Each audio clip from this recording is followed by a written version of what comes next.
ಗ್ರಾಮದ ಬಸವೇಶ್ವರ ದೇವಾ ದೇವಾ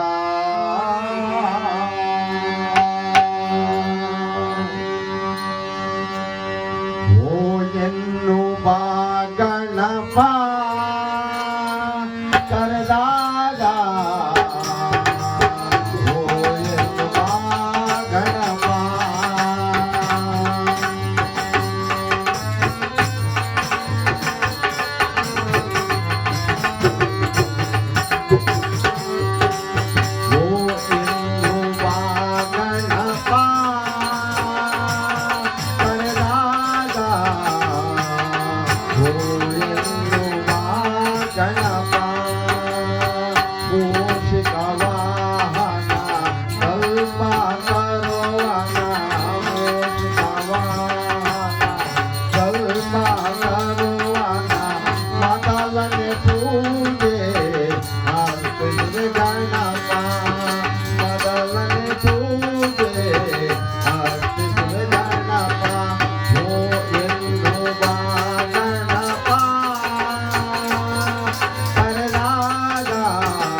ಈ ದಿನ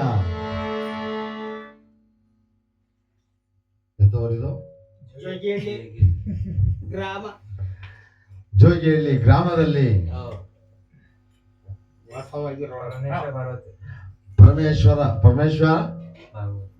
ಪರಮೇಶ ಪಾರ್ವತಿ ಅವರ ಗೃಹದಲ್ಲಿ, ಅವರ ಮನೆಯಲ್ಲಿ ಪರಮಾತ್ಮನನ್ನು ಗದ್ದಿಗೆಯನ್ನು ಮಾಡಿ, ಆ ತಾಯಿ ಜಗಜ್ಜನನಿ ದೇವಿಯನ್ನು ಗದ್ದಿಗೆಯನ್ನು ಮಾಡಿ ಆ ಪರಮಾತ್ಮನ ಹೆಸರಿನಲ್ಲಿ ಅನ್ನದಾನವನ್ನು ಮಾಡುತ್ತಿದ್ದಾರೆ. ಅವರಿಗೆ, ಅವರ ಕುಟುಂಬದವರಿಗೆ, ಅವರ ಮಕ್ಕಳಿಗೆ ಪರಮಾತ್ಮ ಆರೋಗ್ಯ ಆಯಸ್ಸು ಕೊಟ್ಟು ಅವರಿಗೆ ಸದಾ ನೆರಳಾಗಿ ನಿಂತಿರಲಿ ಅಂತ ಆ ಪರಮಾತ್ಮನ ಕಥಾಮೃತವನ್ನು ಪ್ರಾರಂಭ ಮಾಡುತ್ತಿದ್ದಾರೆ. ಇವತ್ತು ಆ ಪರಮಾತ್ಮನ ಹೆಸರಿನಲ್ಲಿ ದಾನ ಧರ್ಮಗಳನ್ನು ಮಾಡಿದ್ದಾರೆ. ಅವರಿಗೆ ಮಾಡುವ ವ್ಯವಹಾರದಲ್ಲಿ, ವ್ಯಾಪಾರದಲ್ಲಿ, ಆರೋಗ್ಯದಲ್ಲೆಲ್ಲ ಪರಮಾತ್ಮ ಅನುಕೂಲ ಮಾಡಿಕೊಟ್ಟು ಕೈ ಹಿಡಿದು ನಡೆಸಿ ಜಗಜ್ಜನನಿ ಆದಿಶಕ್ತಿ ದೇವಿ ಒಂದು ಗತಿಯಾಗಿದ್ದಾರೆ. ಅವರು ಕೃಪಾ ಕಟಾಕ್ಷಗಳು ಏನೇ ಒಂದು ಸಾಡೆ ಸಾಧ್ಯ ಆಗಿರ್ಲಿ, ಯಾರಿಂದ ತೊಂದರೆ ತಾಪತ್ರಗಳೇ ಆಗಿರ್ಲಿ, ಅದನ್ನೆಲ್ಲ ದೂರ ಮಾಡಿ ಅವರಿಗೆ ಇಲ್ಲಿಂದ ಇದ್ದಾಗಿ ಕೈ ಹಿಡಿದು ನಡೆಸಬೇಕು. ಮುಂದಿನ ದಾರಿ ಮಾರ್ಗದವರಿಗೆ ಈ ಮನೆಯಲ್ಲಿ ಕಾರ್ಯ ಆಯ್ತು ಅಂತ ತಾಯಿ ಹತ್ರ ಬಿದ್ದು ಬೇಡಬೇಕು. ಅವ್ರ ಕೃಪಾ ಕಟಾಕ್ಷ ಇವರ ಮೇಲೆ ಇರಲಿ ಅಂತ ಅಮ್ಮನಿಗೆ ಪೂಜೆ ಮಾಡಬೇಕ.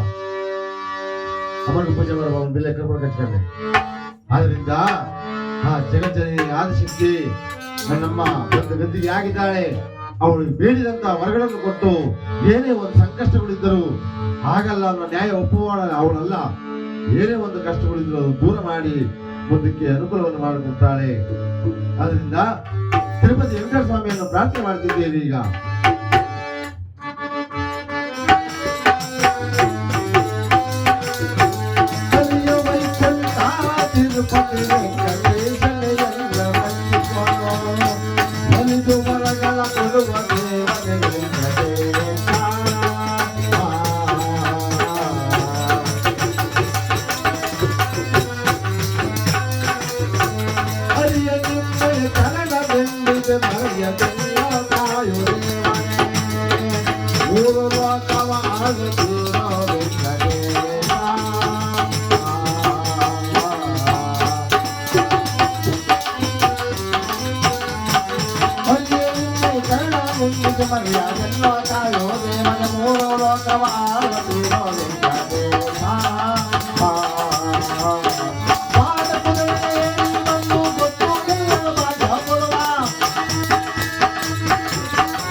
ವಿಕ್ರಮರಾಜ ತನ್ನ ಕಥಾಮೃತವನ್ನು ಪ್ರಾರಂಭ ಮಾಡುತ್ತಿದ್ದೀವಿ.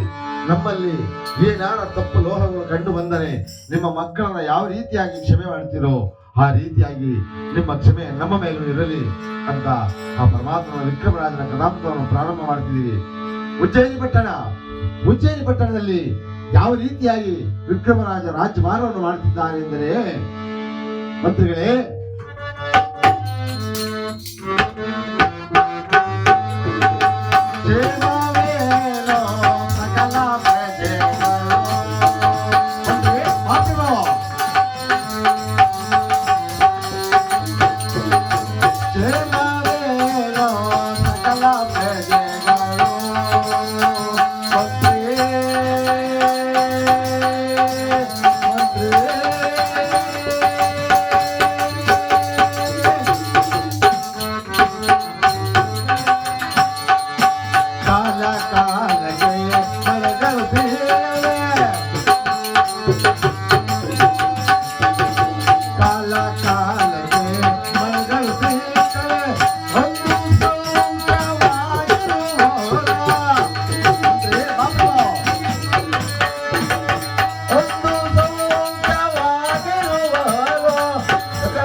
ರಾಜ್ಯದಲ್ಲಿ ಯಾರಿಗೂ ತೊಂದರೆ ತಾಪತ್ರಗಳು ಇಲ್ಲವಲ್ಲ, ಯಾವ ಕುಂದು ಕೊರತೆಗಳು ಇಲ್ಲವಲ್ಲ. ಬರೇ ನಾನು ಆ ದೇವಿಯನ್ನು ಪೂಜೆ ಮಾಡಿದಕ್ಕೆ ಅದೃಷ್ಟನಾದೆ. ನಾನು ನನ್ನಿಂದಲೇ ಈ ಸಾಮ್ರಾಜ್ಯಗಳೆಲ್ಲ ಅಚ್ಚುಕಟ್ಟಾಗಿರುವುದು ಅಂತ ಹೇಳ್ತಿದ್ದರೆ, ಆ ಗ್ರಾಮದಲ್ಲಿ ಉಜ್ಜಯಿನಿ ಪಟ್ಟಣದಲ್ಲಿ ದೇವದತ್ತ ಬ್ರಾಹ್ಮಣರು ಇದ್ದಾರೆ. ದೇವದತ್ತ ಬ್ರಾಹ್ಮಣರು ಹೆಂಡತಿ ಲಕ್ಷ್ಮೀ ದೇವರು ಲಕ್ಷ್ಮೀದೇವಿ ಅಂತ ಹೆಂಡತಿ ಹೆಸರು. ಅವರಿಗೆ ಇಬ್ಬರು ಮಕ್ಕಳು, ಒಂದು ಹೆಣ್ಣು ಒಂದು ಗಂಡು. ಅವರಿಗೆ ಪರಮಾತ್ಮ ಸಾಡೆ ಸಾತಲ್ಲಿ ಕುಳಿತಿದ್ದಾರೆ. ದಿನನಿತ್ಯ ಪಂಚಾಂಗ ಓದುವವರಿಗೆ ವಿಚಾರವನ್ನು ಅರಿವಾಗದಿಲ್ಲವೇ? ಆದ್ದರಿಂದ ಹೇಳ್ತಾರೆ, ಸ್ವಾಮಿ ನನ್ನ ಮನೆಯಲ್ಲಿ ಕಡು ಕಷ್ಟಗಳು ಇದ್ದಾವೆ, ನನ್ನ ಮಕ್ಕಳಿಗೆ ಒಂದು ಸ್ವಲ್ಪ ಊಟಕ್ಕೆ ಏನಾದ್ರು ಒಂದು ದಾರಿಯನ್ನು ಮಾಡಿ ಅಂತಂದಾಗ ಏನು ಮಾಡೋಣ ಲಕ್ಷ್ಮಿ, ಏನು ಮಾಡೋಣ? ಆ ಪರಮಾತ್ಮ ನಮ್ಮ ಭುಜದ ಮೇಲೆ ಕುಳಿತುಕೊಂಡಿದ್ದಾನೆ, ಭುಜದ ಮೇಲೆ ಕುಳಿತುಕೊಂಡಿದ್ದಾನೆ. ಆದ್ರಿಂದ ನನಗೆ ಒಂದು ಪೂಜೆ ಇಲ್ಲ, ಪುರಸ್ಕಾರವಿಲ್ಲ, ದಾರಿ ಇಲ್ಲ, ದೀಪವಿಲ್ಲ, ಒಂದು ಹೋಮ ಯಜ್ಞಗಳು ಏನು ಬರುತ್ತಿಲ್ಲ. ಏನು ಮಾಡಬೇಕು ಅಂತ ಆಲೋಚನೆ ಮಾಡಬೇಕಾದ್ರೆ ಹೆಂಡತಿ ಹೇಳ್ತಾರೆ, ಲಕ್ಷ್ಮೀದೇವಿ ಪ್ರಭು ಎಷ್ಟು ದಿವಸ ಅಂತ ಮಕ್ಕಳನ್ನು ಉಪವಾಸ ಕೆಡಬಹುದು, ಅವರಿಗೆ ಏನಾರ ಒಂದು ತಿನ್ನಕ್ಕೆ ದಾರಿಯನ್ನು ಮಾಡಿ ಅಂತಂದಾಗ ಏನು ಮಾಡೋದು ಲಕ್ಷ್ಮೀದೇವಿ ಅಂತಂದಾಗ, ಕುಲದಲ್ಲಿ ಬ್ರಾಹ್ಮಣರಾಗಿ ನಾನು ಯಾವ ರೀತಿಯಾಗಿ ಯಾರನ್ನ ಕೇಳುವುದು ಹೇಗೆ ಅಂತಂದಾಗ ಹೇಳ್ತಾರೆ, ಸ್ವಾಮಿ ಮಕ್ಕಳಿಗೋಸ್ಕರ ನೀವು ಭಿಕ್ಷವನ್ನಾರ ಬೇಡಿ ತರಬೇಕು ಸ್ವಾಮಿ ಅಂತಂದಾಗ ಜೋಳಿಗೆಯನ್ನು ಕೊಟ್ಟು ಕಳಿಸಿದ್ದಾರೆ ಲಕ್ಷ್ಮೀದೇವಿ. ಒಬ್ಬಾಗಲಿ ಬಂದು ಹೇಳ್ತಾನೆ, ಪರಮಾತ್ಮ ಮಹಾನುಭಾವ ಪೂಜೆ ಪುರಸ್ಕಾರವನ್ನು ಮಾಡುತ್ತಿದ್ದ ಈ ಕೈಯಲ್ಲಿ ಭಿಕ್ಷವನ್ನು ಬೇಡುವಂತೆ ಮಾಡಿದೆ ತಂದೆ, ನಿನಗೆ ನಿಜವಾದ ಇಚ್ಛೆ ಆಗಲಿ ತಂದೆ, ಇಚ್ಛೆ ಆಗಲಿ ಪರಮಾತ್ಮ ಅಂತ ಹೇಳಿ ಆ ಜೋಳಿಗೆಯನ್ನು ಹಾಕೊಂಡು ಆ ಉಜ್ಜಯಿನಿ ಪಟ್ಟಣದಲ್ಲಿ ಯಾವ ರೀತಿಯಾಗಿ ಬರುತ್ತಿದ್ದಾನೆ ಎಂದರೆ, ಪರಮಾತ್ಮ ಶಿವ ಶಿವ ಶಂಕರ ಮಹಾನುಭಾವ ನಿನಗಾದರೂ ರೂಪಣೆ ಆಗಲಿಲ್ಲವೋ ತಂದೆ ಅಂತ ಹೇಳಿ ಬರ್ತಿದ್ದಾನೆ ಆ ಬೀದಿಯಲ್ಲಿ.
ಆತನಿಗೆ ಒಂದು ಇಡೀ ಅಕ್ಕಿ ಒಂದು ನಾಣ್ಯ ಸಿಗ್ತಾ ಇಲ್ಲ. ಅವಾಗ ಹೇಳ್ತಾನೆ, ಅಯ್ಯೋ ಪರಮಾತ್ಮ ನಾನೆಂತ ಪಾಪಿನಪ್ಪ, ಬೀದಿಲಿ ಜೋಳಿಗೆ ಹಾಕಿ ಭಿಕ್ಷೆ ಬೇಡಿದರು ನನಗೆ ಏನು ದೊರಕದಲ್ಲ ತಂದೆ ಅಂತ ಆಲೋಚನೆ ಮಾಡಿಕೊಂಡು ಮನೆಗೆ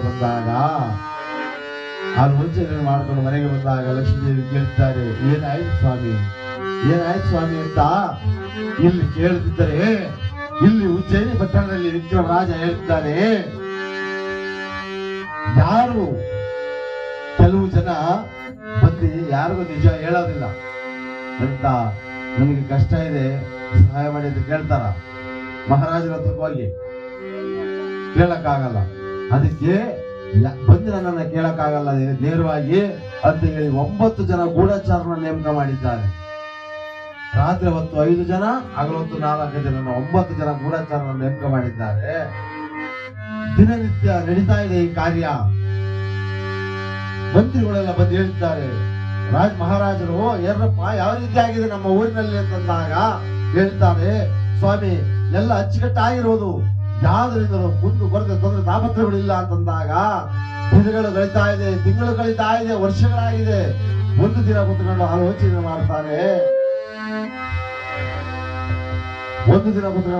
ಮಾಡ್ತಾನೆ, ಇವತ್ತು ಎಂತನಿಗಾದ್ರೂ ಕಷ್ಟ ಬರಬೇಕಲ್ಲ, ಯಾರು ನರಳಾಡ್ದಂಗಿರಲ್ವಾ? ಎಂತ ಮುಖ್ಯಮಂತ್ರಿ ಆದ್ರೂ ಅವ್ರಿಗೂ ಕಷ್ಟ ಬಂದಿರುತ್ತೆ, ಅವನು ನರಳಾಡ್ತಿರ್ತಾನೆ. ಆದ್ರಿಂದ ನಾನು ಗೂಢಚಾರನ ನಂಬಿದಷ್ಟು ತೊಂದರೆ ಆಗಬಹುದೇನೋ, ನಾನು ಇವತ್ತು ರಾತ್ರಿ ನೋಡ್ಬೇಕು ಅಂತ ಮಧ್ಯರಾತ್ರಿ 12:30 ಎದ್ದು ಮಖವನ್ನು ತೊಳೆದು ದೇವಿಯನ್ನು ಪೂಜೆ ಮಾಡಿ ಕುದುರೆ ಮೇಲೆ ಕುತ್ತುಕೊಂಡು ಬರುತ್ತಿದ್ದಾರೆ ಬೀದಿ ಬೀದಿಯಲ್ಲೆಲ್ಲ. ಶೆಟ್ಟರ ಬೀದಿಯಲ್ಲಿ ಬರುತ್ತಿದ್ದಾರೆ. ಯಾರು ತೊಂದರೆ ತಾಪತ್ರಗಳಿಲ್ಲ, ಅಚ್ಚುಕಟ್ಟಾಗಿ ಮಲಗಿದ್ದಾರೆ. ಎರಡನೇ ಬೀದಿ ಗಾಣಿಗರ ಬೀದಿ. ಗಾಣಿಗರ ಬೀದಿಯಲ್ಲಿ ಬರ್ತಿದ್ದಾರೆ. ಅಲ್ಲೂ ತೊಂದರೆ ತಾಪತ್ರಗಳು ಯಾವುದೂ ಇಲ್ಲ, ಅಚ್ಚುಕಟ್ಟಾಗಿದ್ದಾರೆ. ಮೂರನೇ ಬೀದಿ ಬ್ರಾಹ್ಮಣರ ಬೀದಿ. ಆ ಬೀದಿಯಲ್ಲಿ ಬರಬೇಕಾದ್ರೆ ಇಲ್ಲಿ ಆಕಾಶಕ್ಕೂ ಭೂಮಿಗೂ ಕೇಳುವಂತೆ ಆ ಪರಮಾತ್ಮನ ಪ್ರಾರ್ಥನೆ ಮಾಡಿದ್ದಾಳೆ ಆ ತಾಯಿ. ಹಾಡುವ ಒಂದೊಂದು ಮಾತು ವಿಕ್ರಮರಾಜನ ಕಿವಿಗೆ ಬೀಳ್ತಾ ಇದೆ. ಹೇಳ್ತಾರೆ ಲಕ್ಷ್ಮೀದೇವಿ, ಸ್ವಾಮಿ ನನ್ನ ಮಕ್ಕಳಿಗೆ ಸ್ವಲ್ಪ ಅನ್ನಕ್ಕೆ ಸಹಾಯ ಮಾಡಿ ಅಂತಂದ್ರು. ಆಗಲಿಲ್ಲವೇ ನಿಮ್ಮ ಕೈಯಲ್ಲಿ ಎಂದಾಗ ಒಂದು ಗಂಡು ಮಗು ಹೇಳ್ತಾ ಇದೆ, ಅಮ್ಮ ಬೇಡ ಬೇಡ ಬೇಡ ಅಂದರು. ನನಗೆ ತುಪ್ಪವನ್ನು ಹಾಕಿ ಊಟವನ್ನು ಮಾಡಿಸ್ತಿದ್ದಲ್ಲ ತಾಯಿ, ಈಗ ತುಂಬಾ ಹೊಟ್ಟೆ ಹಸ್ತಿದೆ, ನನಗೆ ಅಳಿಸಿದ ಅನ್ನವನ್ನು ಆಹಾರ ಕೊಟ್ಟು ಪ್ರಾಣ ಉಳಿಸು ತಾಯಿ ಅಂತ ಗಂಡು ಮಗು ಕೇಳುತ್ತಿದ್ದರೆ ಹೆಣ್ಣು ಮಗು ಹೇಳ್ತಿದೆ, ಅಮ್ಮ ಅಮ್ಮ ಇತ್ತ ನೋಡು ತಾಯಿ, ಹೊಟ್ಟೆಗಿಲ್ಲದೆ ಇದ್ದರೆ ಇರಬಹುದು ತಾಯೇ, ಅಮ್ಮ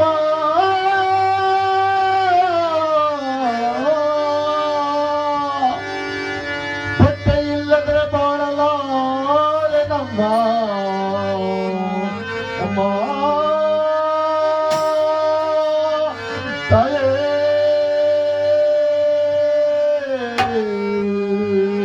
ಅಮ್ಮ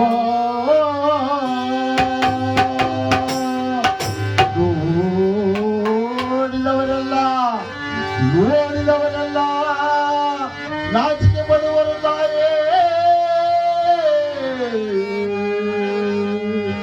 ಅಮ್ಮ ಈ ಪಾಪಿ ದೇಹಕ್ಕೆ ತುಂಡು ಬಟ್ಟೆ ಕೊಟ್ಟಿ ಮಾನವನು ಉಳಿಸುವ ಅಮ್ಮ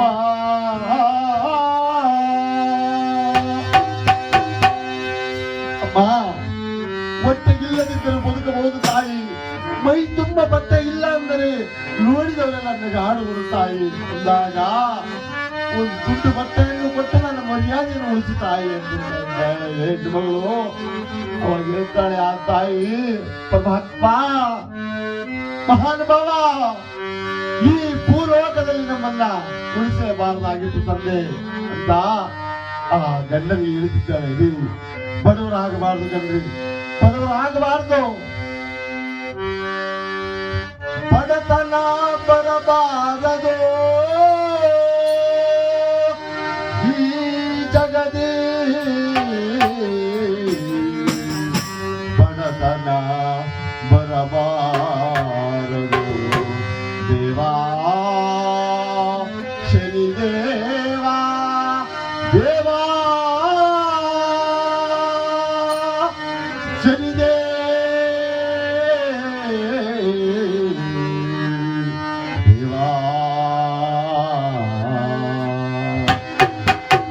ನಮಗೆ ಬಡತನ ಬರಬಾರದಾಗಿತ್ತು, ಬಂದಿದೆ. ಇದನ್ನ ಆ ಪರಮಾತ್ಮನಿಂದಲೇ ಬಿದ್ದು ಬೀಳೋಣ ಬನ್ನಿ ಮಕ್ಕಳ ಅಂತ ಎಲ್ಲ ಮಕ್ಕಳು ಬಂದು ಮುಂಬಾಯಿನಲ್ಲಿ ನಿಂತುಕೊಂಡು ಆಕಾಶವನ್ನು ನೋಡುತ್ತಾ ಆ ಪರಮಾತ್ಮನನ್ನು ಪ್ರಾರ್ಥನೆ ಮಾಡುತ್ತಿದ್ದಾರೆ. ಪರಮಾತ್ಮ ಮಹಾನುಭಾವ, ಏನಪ್ಪ ನಿನ್ನ ವಿಧಿ, ನೀನು ಏನು ತಂದೆ?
ನಿನ್ನ ವಿಚಾರವನ್ನು ಬಲ್ಲವರು ಯಾರು ಇಲ್ಲ ಸ್ವಾಮಿ, ಆದ್ರೆ ನಮ್ಗೆ ಇಷ್ಟೊಂದು ಕಷ್ಟವನ್ನು ಕೊಟ್ಟಲ್ಲ ಅಂತ ಪರಮಾತ್ಮನನ್ನು ಪ್ರಾರ್ಥನೆ ಮಾಡಿದಾಗ ವಿಕ್ರಮ ರಾಜ ಬೆಚ್ಚಿ ಬಿದ್ದೋಗು. ಇಷ್ಟೊಂದು ಕಷ್ಟದಲ್ಲಿದ್ದಾರ, ನಾನು ನಮ್ಮ ಗೂಢಾಚಾರಣಗಳನ್ನು ನೆಮ್ಮಿ ನಾನು ಕೆಟ್ಟೆ. ನಾನು ಶಿವ ಇಷ್ಟೊಂದು ಕಷ್ಟ ಇದೆ, ಹೊಟ್ಟೆಗೆ ತಿನ್ನಕ್ಕೆ ಅನ್ನ ಇಲ್ಲ ಅಂತ ಕೂಗ ಆಡ್ತಿದ್ದಾರಲ್ಲ, ಅಯ್ಯೋ ಶಿವನೇ ಅಂತ ಹೇಳಿ ಉಜ್ಜಯಿನಿ ಪಟ್ಟಣಕ್ಕೆ ಹೋಗಿ ಕುಳಿತುಕೊಂಡಿದ್ದಾನೆ. ಕುಳಿತುಕೊಂಡು ಯೋಚನೆಯನ್ನು ಮಾಡ್ತಿದ್ದಾನೆ ಆ ಸ್ಥಾನದಲ್ಲಿ. ಅಯ್ಯೋ, ನನ್ನ ಉಜ್ಜಯಿನಿ ಪಟ್ಟಣದಲ್ಲಿ ಇಷ್ಟೊಂದು ಕಷ್ಟಗಳಿದವಲ್ಲ ಅಂತ ಎಷ್ಟೊತ್ತಿಗೆ ಬೆಳಕರಿಯತ್ತೋ ಅಂತ ಆಲೋಚನೆ ಮಾಡ್ಕೊಂಡು ಕೂತ್ಕೊಂಡಿದ್ದಾಗ ಬೆಳಕರಿದಿದೆ. ಬೆಳಗ್ಗೆ ಎದ್ದಿ ಆ ದೇವಿಯನ್ನು ಪೂಜೆ ಮಾಡಿ ಸೇವಕರು ಬರಲಿ ಅಂತ ಕಾದಿದ್ದಾರೆ. ಸೇವಕರು ಬಂದಾಗ ಹೇಳಿದ್ದಾರೆ, ಯಾರಲ್ಲಿ ಏನಪ್ಪಡಿ ಮಹಾಪ್ರಭು, ನಮ್ಮ ಅರಮನೆಯ ಬ್ರಾಹ್ಮಣನ್ನು ಬರಮಾಡಿ ಅಂತಂದಾಗ ಹೋಗಿ ಹೇಳ್ತಿದ್ದಾರೆ, ಸ್ವಾಮಿ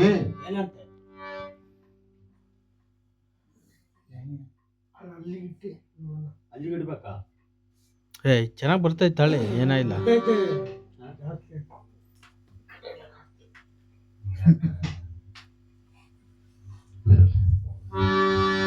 ಸ್ವಾಮಿ, ಅರಮನೆಯರು ಮಹಾರಾಜರು ನಿಮ್ಮನ್ನ ಕರೆದುಕೊಂಡು ಬಂದಕ್ಕೆ ಹೇಳಿದ್ದಾರೆ, ಬನ್ನಿ ಸ್ವಾಮಿ ಅಂತ ಬಂದಾಗ, ಏಕಪ್ಪ ನನ್ನನ್ನು ಏಕೆ ಕರೀತಿದ್ದಾರೆ? ಏನು ಗೊತ್ತಿಲ್ಲ ಸ್ವಾಮಿ, ಕುಲದಲ್ಲಿ ನೀವು ಬ್ರಾಹ್ಮಣತ್ತಮರಲ್ಲವೇ, ಅದರಿಂದ ಏನಾರ ದಾನಿಗೆನ ಕೊಡಬೇಕು, ಅದಕ್ಕೆ ಕರೀತಿದ್ದಾರೆ, ಬನ್ನಿ ಸ್ವಾಮಿ ಅಂತಂದಾಗ ಅವರು ಹರಿದಿನ ಬಟ್ಟೆಯನ್ನೇ ಹಾಕೊಂಡು ಹೆಂಡತಿ ಹೇಳಿದ್ದಾರೆ, ಸ್ವಾಮಿ ಮಹಾರಾಜರು ಕರೀತಿದ್ದಾರೆ, ಮಕ್ಕಳಿಗೆ ಏನಾರ ಒಂದು ಸ್ವಲ್ಪ ದಾರಿಯನ್ನು ಮಾಡಿ ಸ್ವಾಮಿ ಅಂತ ಹೇಳಿ ಹರಿದೋಗಿರೋ ಬಟ್ಟೆಗೆ 2 ಹೊಲಿಗೆಯನ್ನು ಹಾಕಿ ಆತನನ್ನು ಕಳಿಸಿಕೊಟ್ಟಿದ್ದಾರೆ. ಕಳಿಸಿಕೊಟ್ಟಾಗ ಬಂದು ಎತ್ತುಕೊಂಡಿದ್ದಾರೆ, ಅಯ್ಯ ಬ್ರಾಹ್ಮಣರೇ, ನಿಮಗೆ ದಾನ ಕೊಡಬೇಕು ಅನ್ನಿಸ್ತು, ಆದ್ದರಿಂದ ಸ್ವಲ್ಪ ನಿಲ್ಲಿದೆಯ, ದಾನವನ್ನು ಕೊಡ್ತೀನಿ ಅಂತ ಹೇಳಿ ಗುಪ್ತವಾಗಿ, ವಿಕ್ರಮರಾಜ ಎಷ್ಟು ಬುದ್ಧಿವಂತ ನೋಡಿ, ಗುಪ್ತವಾಗಿ ಒಂದು ಕುಷ್ಟುಮ ಫಲದಾತ ಅಂದರೆ ಏನು? ಕುಷ್ಟುಮ ಫಲದಾತ ಅಂದರೆ ಏನು?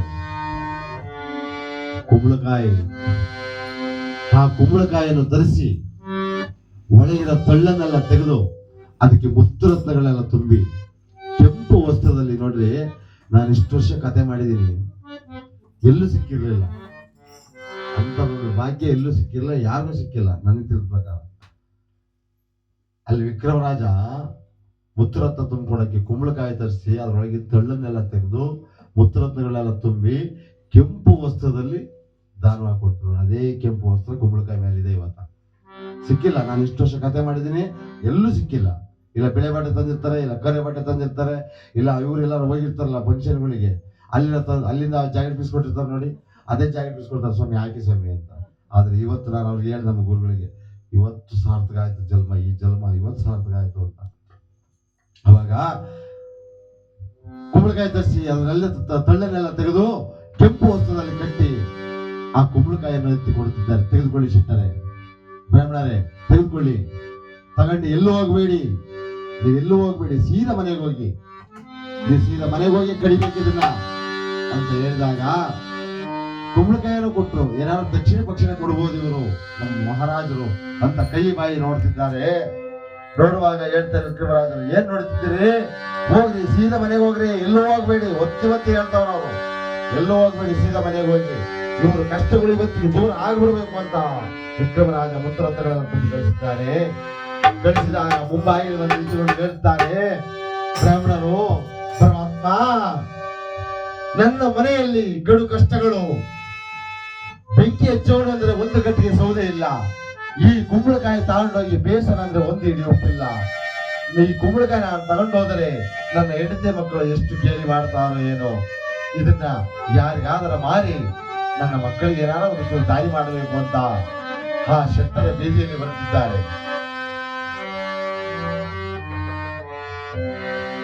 ಆ ಶೆಟ್ಟರ ಬೀದಿಯಲ್ಲಿ ಕುಂಬಳಕಾಯಿಯನ್ನು ಯಾವ ರೀತಿಯಾಗಿ ಬೇಡಿಕೊಂಡು ಬರ್ತಿದ್ದಾರೆ ಅಂದರೆ, ಅಯ್ಯ ಯಾರು ಬೇಕಾದ್ರೂ ಕೊಂಡುಕೋಬಹುದು ಈ ಕುಂಬಳಕಾಯಿಯನ್ನ, ರಾಜರ ಮನೆಯಲ್ಲಿ ನೀಡಿದ ಕುಂಬಳ ಅಂತ ಹೇಳಿಕೊಂಡು ಸಾಲಾಗಿ ಬರುತ್ತಿದ್ದರೆ, ಅಲ್ಲಿ ಶೆಟ್ಟರ ಹೆಂಡತಿ ಹೇಳ್ತಿದ್ದಾರೆ, ರೇ ನಮಗೆ ಮದುವೆಯಾಗಿ ವರ್ಷ ಆದ್ರೂ ಮಕ್ಕಳಾಗಿಲ್ಲ.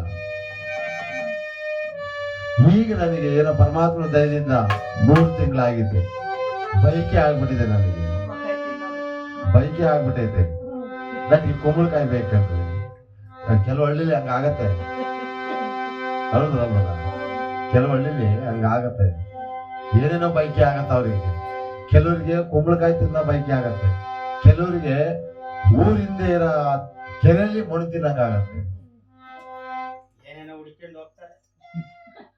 ಊರಿಂದ ಆಚೆ ಇರುತ್ತಲ್ಲ ಕೆರೆ, ಆ ಕೆರೆ ಮಣ್ಣು ತಿನ್ನೋ ಆಸೆ ಆಗಿರುತ್ತೆ ಕೆಲವು ಹೆಣ್ಮಕ್ಳಿಗೆ. ಅಂತ ಮಣ್ಣು ಎಲ್ಲಿ ಹುಡುಕಿದ್ರು ಸಿಗಲ್ಲ, ಊರಕ್ಕೆ ಅಲ್ಲೇ ಹೋಗಿರ್ತಾರಲ್ಲ. ಅದರಿಂದ ಗಂಡರಿಗೆ ಹೇಳ್ತಿದ್ದಾರೆ, ಅಲ್ಲ ಕಣಮ್ಮ, ಈಗೇನೋ ನೀನು 3 ತಿಂಗಳು ಕುಂಬಳಕಾಯಿ ತಿಂದ್ರೆ ಏನೋ ಮಕ್ಕಳು ದುಡ್ಡು ಕೊಡ್ತಾರೆ, ಅಳಸಣ್ಣ ತಿಂದ್ರೆ ಹೆಂಗ್ ಕೊಡ್ತಾರೆ? ಮುಳ್ಮುಳ್ಳಂಗೆ. ಅದರಿಂದ ಆಯ್ತು, ನೀ ಸ್ವಲ್ಪ ನಿಲ್ಲು, ನೋಡೋಣ ಯಾರ ಬಂದ್ರೆ ಈಗೆಲ್ಲಾರ ಹೋಗಿ ನಾನು ತರಬೇಕಾಗತ್ತೆ, ನೋಡ್ತೀನಿ ಇರೋ ಅಂತ ಅವ್ರ ಗಂಡ ಹೆಂಡತಿ ಮಾತಾಡ್ತಿದ್ದಾರೆ ಶಿಟ್ಟರು ಅವರೇ. ಅವಾಗ ಆ ಬೀದಿಯಲ್ಲೇ ಬರ್ತಿದ್ದಾರೆ. ಮಾರುವೆ ಕುಂಬಳಕಾಯ ಯಾರಾದರೂ ಕೊಂಡುಕೊಳ್ಳಿರಯ್ಯ, ರಾಜರ ಮನೆಯಲ್ಲಿ ನೀಡಿದ ಕುಂಬಳ ಅಯ್ಯ ಅಯ್ಯ ಅಯ್ಯ, ಬೇಕು ಎನ್ನುವುದಿಲ್ಲ ಅಯ್ಯ ಅಯ್ಯ.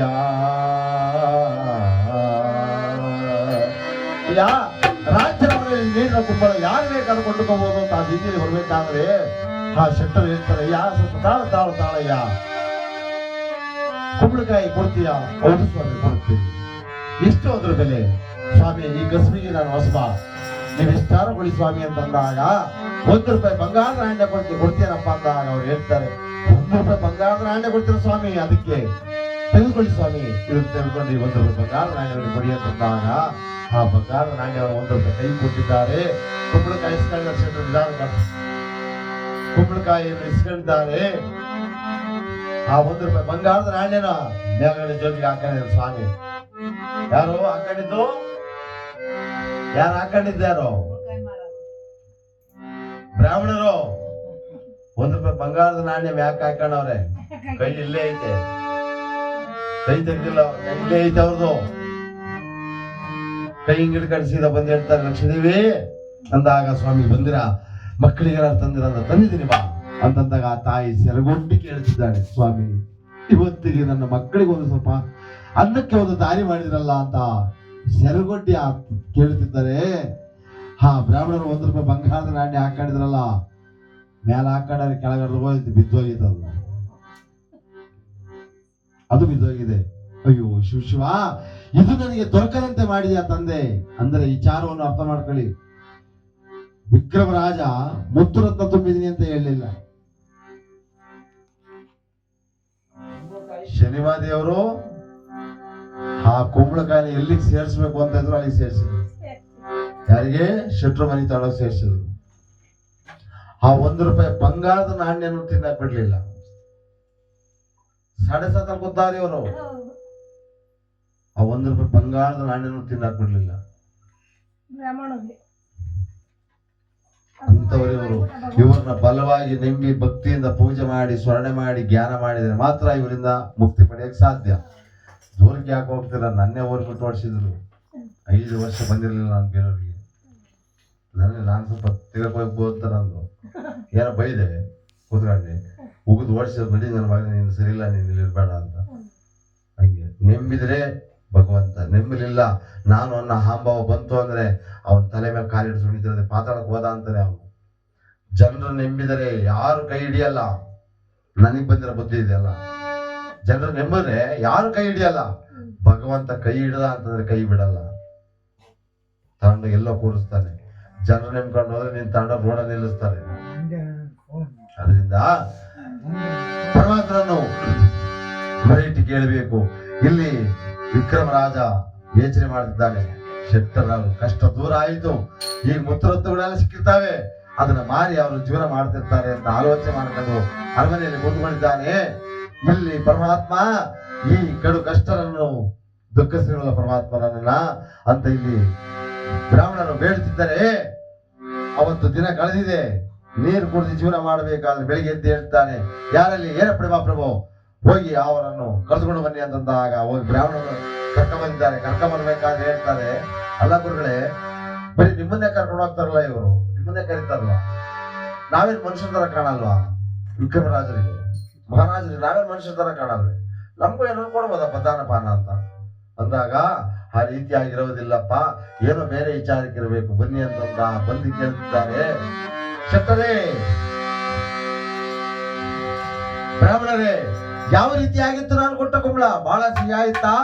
ಹೊಟ್ಟೆ ತುಂಬ ತಿಂದ್ರಾ ಅಂತ ಕೇಳ್ತಾರೆ ಇಲ್ಲಿ ಮಹಾರಾಜರು. ಅವಾಗ ಹೇಳ್ತಾರೆ, ಸ್ವಾಮಿ, ನೀವು ಕೊಟ್ಟ ಕುಂಬಳ ನನ್ನ ಮನೆಯಲ್ಲಿ ಕಡು ಕಷ್ಟಗಳಿಂದ ಒಂದು ಕಟ್ಟಿಗೆ ಸೌದೆ ಇಲ್ಲ, ಒಂದು ಹಿಡಿ ಉಪ್ಪಿಲ್ಲ, ಅದನ್ನು ತಗೊಂಡೋಗಿ ನಾನು ಬೇಯಿಸಕ್ಕೂ ಆಗಲ್ಲ ಮಹಾಪ್ರಭು. ಆದ್ರಿಂದ ₹1 ಬಂಗಾರದ ನಾಣ್ಯಕ್ಕೆ ಮಾರಿದೆ. ಆ ಬಂಗಾರದ ನಾಣ್ಯನು ನನಗೆ ಬೆಟ್ಟಲಿಲ್ಲ ಮಹಾಪ್ರಭು ಅಂತಂದಾಗ, ಏನ್ ಹೇಳ್ತಿದ್ದೀರಾ ನೀವು? ನಾನು ಅದಕ್ಕೆ ಮುತ್ತರತ್ನಗಳೆಲ್ಲ ತುಂಬಿಕೊಟ್ಟಿದ್ದೆ, ನಿಮ್ಮ ಕಷ್ಟಗಳು ದೂರ ಆಗಲಿ ಅಂತ ಮಹಾರಾಜರು ಹೇಳ್ತಿದ್ದಾರೆ. ಬ್ರಾಹ್ಮಣರು ಹೇಳ್ತಾರೆ, ಮಹಾಪ್ರಭು, ನೀವು ಮುತ್ತರತ್ನಗಳಲ್ಲ, ಇಡೀ ಉಜ್ಜಯಿನಿ ಪಟ್ಟಣವೇ ನನ್ನ ಹೆಸರಿಗೆ ಬರ್ಕೊಟ್ಟರುವೆ, ಅದು ನನಗೆ ತಕ್ಕುವುದಿಲ್ಲ ಮಹಾಪ್ರಭು ಅಂತಂದಾಗ, ಆ ಮಹಾರಾಜ ಹೇಳ್ತಿದ್ದಾರೆ, ಏಕಪ್ಪ, ಯಾರ ನಿನಗೆ ಬೈತಿದ್ದಾರ, ಹೊಡಿತಿದ್ದಾರ, ಏನು ಮಾಡ್ತಿದ್ದಾರೆ, ಯಾರಿಂದ ತೊಂದರೆ ಆಗುತ್ತಿದೆ ಅಂತಂದರೆ ನನಗೇನು ಯಾರಿಂದ ತೊಂದರೆ ಆಗ್ತಾ ಇದ್ದರೆ ನಾನು ಅದನ್ನು ಸರಿಪಡಿಸ್ತೀನಿ ಅಂತ ವಿಕ್ರಮರಾಜರು ಹೇಳ್ತಿದ್ದಾರೆ. ನಿಮ್ಮ ಅರಮನೆಯಲ್ಲಿ ಕುತ್ಕೊಂಡು ಬಲವಾಗಿನಲ್ಲಿ ಕುಳಿತುಕೊಂಡು ಪಂಚಾಂಗ ನೋಡುವವರು ನಾವು. ಶನಿದೇವರು 7.5 ನನ್ನ ಭುಜದ ಮೇಲೆ ಕುಳಿತುಕೊಂಡಿದ್ದಾರೆ. ಆದ್ರೆ ಅವರು 7.5 ಆಗಿರ್ಬೇಕಾದ್ರೆ ನಮಗೇನು ತಪ್ಪುವುದಿಲ್ಲ. ಗಾಡಿ ಒಳಗಡೆ ನೀರಿತ್ತು, 2 ಕ್ಯಾನ್ ಅಂತ ಹೇಳಿದಾಗ, ಅಯ್ಯೋ ಶಿವ, ಇಷ್ಟೊಂದು ಕಡು ಕಷ್ಟನ ಅಂತ ಆಲೋಚನೆ ಮಾಡಿ ಆ ಸ್ಥಳದಲ್ಲಿ ಹೇಳ್ತಿದ್ದಾನೆ ವಿಕ್ರಮರಾಜ, ಅಪ್ಪ, ನಿನ್ನ ಕಡು ಕಷ್ಟನ ಇಲ್ಲಿ ಯಾರ ದಾನ ಮಾಡಬಹುದಲ್ಲವೇ? ಇಲ್ಲಿ ಯಾರಿಗಾರ ದಾನ ಮಾಡಬಹುದಲ್ಲವೇ ನೀನು ಅಂತಂದಾಗ, ಸ್ವಾಮಿ, ಸುಖ ಕೊಡ್ತೇನೆ ಅಂತಂದ್ರೆ ಯಾರು ಇಸ್ಕೊಳ್ಳಲ್ಲ, ಕಷ್ಟ ಕೊಡ್ತೇನೆ ಅಂದ್ರೆ ಯಾರು ಇಸ್ಕೊಂತಾರೆ?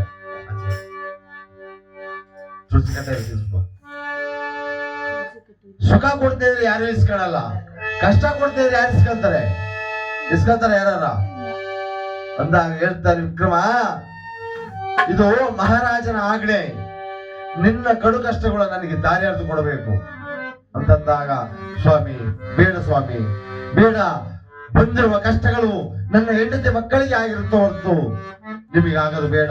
ನಿಮಗೆ ಆ ಕಷ್ಟ ಬಂತು ಅಂದರೆ ಇಡೀ ಉಜ್ಜಯಿನಿ ಪಟ್ಟಣವೇ ಅಲ್ಲೋಲ ಕಲ್ಲೋಲ ಆಗತ್ತೆ ಅಂತ ವರ್ಣನೆ ಮಾಡಿ ಹೇಳಿದಾಗ ಹೇಳ್ತಾರೆ ವಿಕ್ರಮರಾಜರು, ಇದು ರಾಜ್ಯರ ಆಜ್ಞೆ, ನೀನು ನನಗೆ ನೀಡಲೇಬೇಕು, ಇಲ್ಲಾಂದ್ರೆ ಬಿಡುವನಲ್ಲ ನಾನು ನಿನ್ನ ಅಂತ ಬ್ರಾಹ್ಮಣರಿಗೆ ಹೇಳ್ತಿದ್ದಾರೆ. ನೋಡಿ, ಇಲ್ಲಿ ವಿಚಾರ ಹೇಗಿದೆ ಅಂತಂದ್ರೆ, ಶನಿದೇವರನ್ನು ಯಾರು ನೋಡಿರ್ಬೋದು? ಶನಿದೇವರನ್ನ ಯಾರು ನೋಡಿದ್ದಾರೆ? ನೋಡಕ್ ಸಾಧ್ಯನಾ? ದೇವತೆಗಳನ್ನ ಸಣ್ಣ ಮಗಿನಲ್ಲಿ, ಆಗತಾನೆ ಹುಟ್ಟಿದ ಮಗಿನಲ್ಲಿ ಮಾತ್ರ ನೋಡಿದ್ದಾರೆ ದೇವತೆಗಳು. ಆದ್ರೆ ಅವರು ಎದ್ದಿ ಅವ್ರ ಕಾಯಕಕ್ಕೆ ನಿಂತಾಗ ನೋಡಕ್ ಸಾಧ್ಯ ಉಂಟ? ಆದರೆ ಇಲ್ಲಿ ವಿಕ್ರಮರಾಜ ಪುಣ್ಯವಂತ. ವಿಕ್ರಮರಾಜ ಇದ್ದಾನಲ್ಲ, ಅವನು ಪುಣ್ಯವಂತ. ಅವನು ಕಥಾಮೃತ ಯಾಕೆ ಮಾಡ್ತೀವಿ ಅಂತಂದ್ರೆ, ವಿಕ್ರಮರಾಜನ ಕಥಾಮೃತವನ್ನು ನಾವು ಯಾಕೆ ಮಾಡ್ತೀವಿ ಅಂತಂದ್ರೆ, ಅವನಿಗೆ ಬಂದಿದ್ದ ಪುಣ್ಯ ನಮಗೂ ಸ್ವಲ್ಪ ಬರಲಿ. ಯಾಕೆಂದ್ರೆ ಅವನು ಪರಮಾತ್ಮನ ಪಾದದ ಮೇಲೆ ಅವನ ಹಣೆ ಇಟ್ಟಿದ್ದಾನೆ, 2 ಕಣ್ಣಿಂದ ಅವನನ್ನು ನೋಡಿದ್ದಾನೆ. ಪರಮಾತ್ಮ ಶನಿದೇವರನ್ನ ನಿಜವಾಗಿ ನೋಡಿರೋದು ವ್ಯಕ್ತಿ ಒಬ್ಬರೇ ಅಂದ್ರೆ ವಿಕ್ರಮರಾಜ. ಅವನ ಕಥಾಮೃತವನ್ನು ಹೇಳಿದರೆ ನಮ್ಮಲ್ಲಿರೋ ಕಷ್ಟಗಳು ದೂರ ಆಗ್ತವೆ.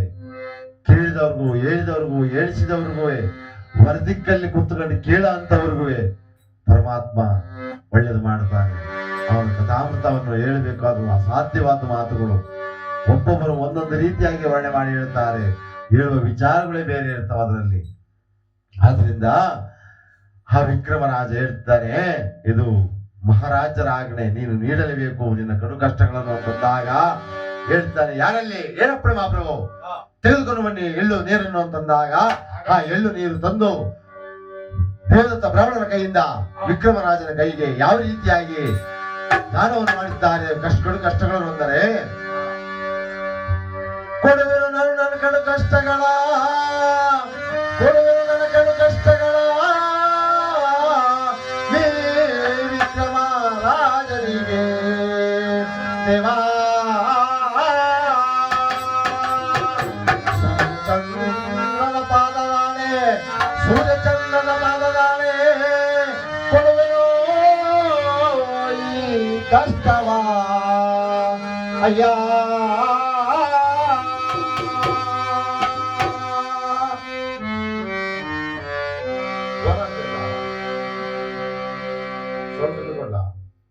ಸೌಂಡ್ ಕಮ್ಮಿ ಕೊಡ್ಲ? ಯಾವ್ದು ಬೇಕು? ಯಾವ್ದು ಕಮ್ಮಿ ಕೊಡ್ಬೇಕು?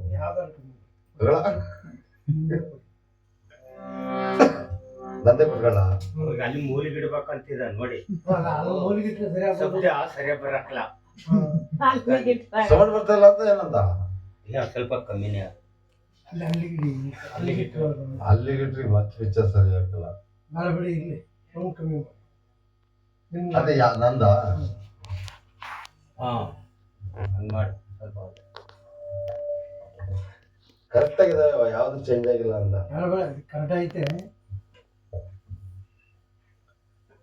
ಆ ವಿಕ್ರಮನಿಗೆ ದಾನವನ್ನು ಮಾಡಿದ್ದಾರೆ.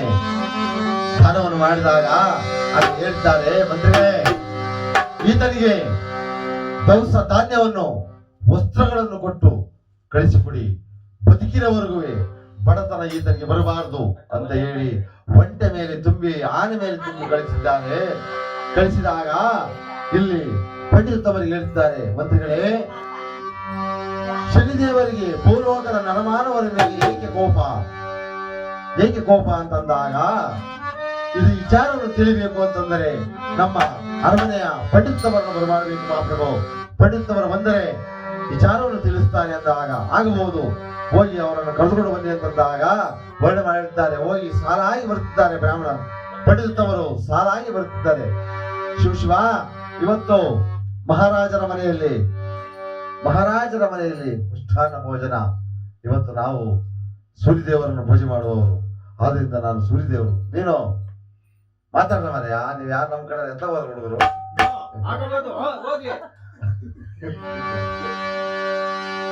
ಒಬ್ಬೊಬ್ಬರು ಒಂದೊಂದು ಗ್ರಹಗಳನ್ನು ಪೂಜೆ ಮಾಡುವವರು ಅವರವರೇ ಮಾತಾಡ್ಕೊಂಡ್ ಬರ್ತಿದ್ದಾರೆ. ಇವತ್ತು ರಾಜರ ಮನೆಯದು ಹೊಟ್ಟೆ ತುಂಬ ತಿಂದು ಬಿಡಬೇಕು. ಪೊಲೀಸರು ಕೇಳಬಾರ್ದು, ಪೊಲೀಸರು ಮನೆಯಲ್ಲಿ ಹುಡುಕಬಹುದು. ಒಳ್ಳೆ ದಕ್ಷಿಣೆ, ಒಳ್ಳೆ ಅಕ್ಕಿ ಎಲ್ಲ ಸಿಗತ್ತೆ ಅಂತ ಹೇಳಿ ಸಾಲ ಆಗಿ ಬರ್ತಿದ್ದಾರೆ. ಯಾವ ರೀತಿಯಾಗಿ ಅಂದ್ರೆ, ದೇವಾ ಬ್ರಾಹ್ಮಣ ರಾಜ ಪಂಡಿತರಿಗೆ, ದೇವಾ ಬ್ರಾಹ್ಮಣನಾದ ಪಂಡಿತರಿಗೆ ನಮಕಾರೊಳಗೆಲ್ಲ ಫಲವನ್ನು ಯಾರೋ ನಮಕಾರೊಳಗೆಲ್ಲ ಫಲವನ್ನು ಯಾರೋ ಅಯ್ಯ.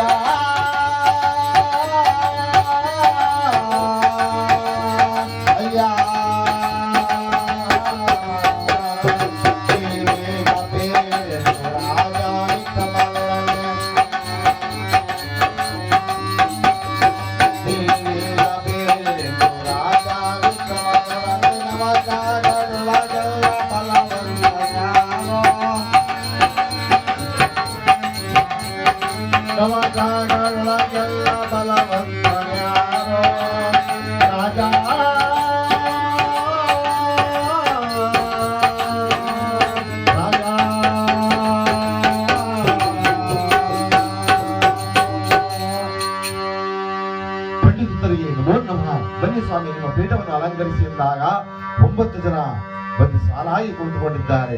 ಸಾಲಾಗಿ ಕುಳಿತುಕೊಂಡಾಗ ಹೇಳ್ತಿದ್ದಾರೆ, ಪ್ರಭು, ನಾವು ಹೇಳುವ ವಿಚಾರವನ್ನು ಸ್ವಲ್ಪ ಗಮನವಾಗಿ ಕೇಳಬೇಕು. ನಾವು ಹೇಳುವ ವಿಚಾರವನ್ನು ನೀವು ಗಮನವಿಟ್ಟು ಕೇಳಿದರೆ, ನೀವು ಭಯ ಭಕ್ತಿ ವಿನಯದಿಂದ ಪೂಜೆ ಮಾಡಿದ್ದೇ ಆದರೆ ನಿಮ್ಮಲ್ಲಿ ಏನೇ ಒಂದು ದೋಷಗಳು ದೂರ ಆಗುತ್ತವೆ ಮಹಾಪ್ರಭು ಅಂತಂದಾಗ ಆಗಬಹುದು. ನಿಮ್ಮ ಪೀಠವನ್ನು ಅಲಂಕರಿಸಿ ಪೂಜೆಗೆ ಸಿದ್ಧವನ್ನು ಮಾಡಿ ಅಂತ ವರ್ಣನೆ ಮಾಡಿ ಹೇಳ್ತಾರೆ ಮಂತ್ರಿಗಳಿಗೆ. ಅಲ್ಲಿ ಮಂತ್ರಿಗಳಿಗೆ ಹೇಳ್ತಿರೋದು, ಹಲೋ ಎಕ್ಸ್ಕ್ಯೂಸ್ ಮೀ, ಅಲ್ಲಿ ಮಹಾರಾಜರು ಮಂತ್ರಿಗಳು ಹೇಳ್ತಿದ್ದಾರೆ, ನಾವು ನಿಮಗೆ ಇಲ್ಲಿ ಬಾಯಿ ಬಿಟ್ಟು ಹೇಳ್ತಿದೀವಿ ಬನ್ನಿ ಪೂಜೆಗೆ ಅಂತ. ಓರಿ ಗಂಡ ಹೆಂಡ್ತಿ ಇಬ್ರು ಸ್ವಲ್ಪ ಹೊತ್ತು ಚೆನ್ನಾಗಿ ಪೂಜೆ ಮಾಡ್ತಾರ ನೋಡಿ. ಮಂದವಳ್ಳಿ ನೀನೇ ಬಂದದ್ದು ಎಲ್ಲಿಗೆ? ಮಂದವಳ್ಳಿಗೆ ಯಾವ ಊರ ಎಲ್ಲೆಲ್ಲ ಜ್ಞಾನ ಮಾಡ್ತಾರೆ. ನಮ್ಮನ್ನ ತಂದಿದ್ರು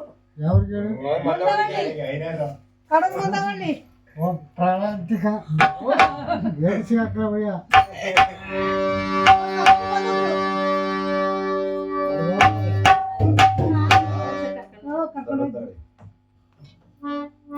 ಐನ ಕಡೆ ನೀವು ಇದ್ರಲ್ಲಿ ಮುಂದ್ರವಳ್ಳಿಗೆ ಮುದ್ರವಳ್ಳಿಗೆ ಯಾವ್ದು ಮಲ್ದವಳ್ಳಿ ಅಂತ ನೀವು ಬಂದ್ರೆ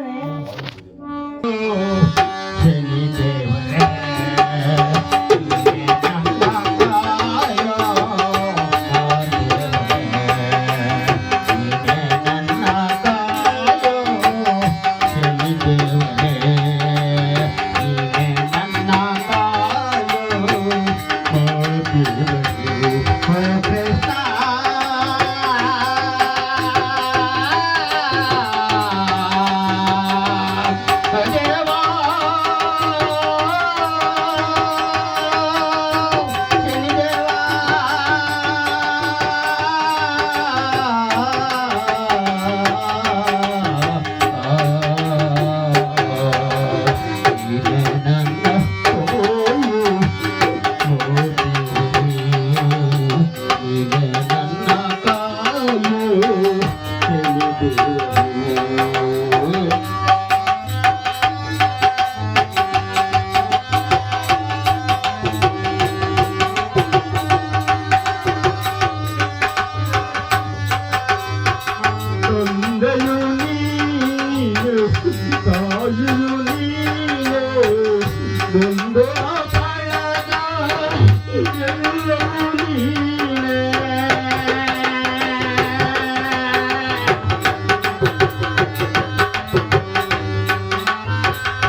ಯಾಕಂದಲ್ಲ ವಾಯ್ಸು ತಪ್ಪಲ ಎರಡೇ ಬರ್ತದೆ ಸೋನೆ ಬರ್ತಾರಲ್ಲ ಭಾಷೆ ಗೊತ್ತಿಲ್ಲ ಅಂತ ಭಕ್ತಿಯಿಂದ ಪೂಜೆ ಮಾಡಬೇಕು ಕೂತ್ಕೊಳ್ಳಿ. ಜ್ಞಾನವನ್ನು ಮಾಡಬೇಕು ಆತರ ಸೊಳ್ಳೆಯನ್ನು ಮಾಡಿದ್ದೇ ಆದರೆ ನಿಮಗೆ ಬಂದಿರೋ ಕಷ್ಟ ಕಾರ್ಪಣ್ಯಗಳು ದೂರ ಆಗ್ತವೆ ಮಾತ್ರ ಆ ಒಂದನೇ ಕೂತ್ಕೊಳ್ಳಿ. ಸೂರ್ಯ ದೇವರನ್ನು ಪೂಜೆ ಮಾಡುವವರು ಅವರ ವಿಚಾರವನ್ನು ಹೇಳ್ತೀವಿ ಕೇಳಿ ಸ್ವಾಮಿ ಅಂತ ಯಾವ ರೀತಿಯಾಗಿ ವರ್ಣನೆ ಮಾಡಿ ಹೇಳ್ತಾರೆಂದರೆ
ಮಾಡಿದ್ದೇ ಆದರೆ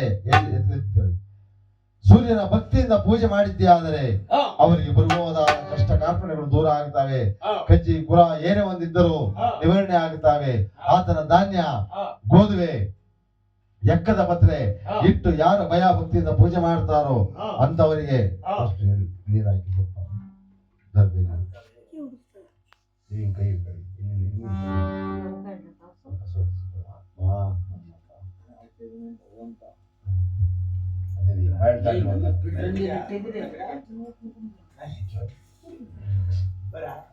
ಬಿಟ್ಟು ಮಾಡೋದು ಹೆಂಗಿಸು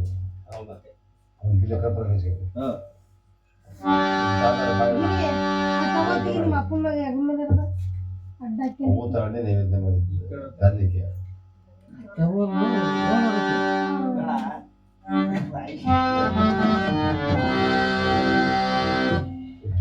ಗಂಟೆ ಅಲ್ವಾ ಗಂಟೆ ಅಲ್ವಾ ಮನೇಲಿ ಗಂಟೆ ಗಂಟೆ ಸಣ್ಣದ ಅಲ್ಲ ಐತಲ್ಲ ಅದನ್ನ ಅಲ್ಲಾಡ್ಸಿ ಒಬ್ರು ಗಂಟೆ ಏನೋ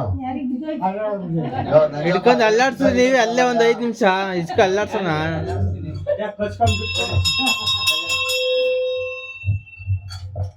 ಸೂರ್ಯದೇವರ ಪಾದಾರ್ಥ ಗೋವಿಂದ ಗೋವಿಂದ. ಆಗ ತಕ್ಷಣ ಎರಡನೇ ಪಡೆದುಕೊಂಡು ಹೇಳ್ತಾರೆ, ಪ್ರಭು ನಾವು ಚಂದ್ರದೇವರನ್ನು ಪೂಜೆ ಮಾಡುವವರು, ಅವರ ಮಹಿಮೆ ಹೇಳ್ತೀವಿ ಕೇಳಿ ಸ್ವಾಮಿ ಅಂತ ಯಾವ ರೀತಿಯಾಗಿ ವರ್ಣ ಮಾಡಿ ಹೇಳ್ತಾರೆ ಅಂದರೆ,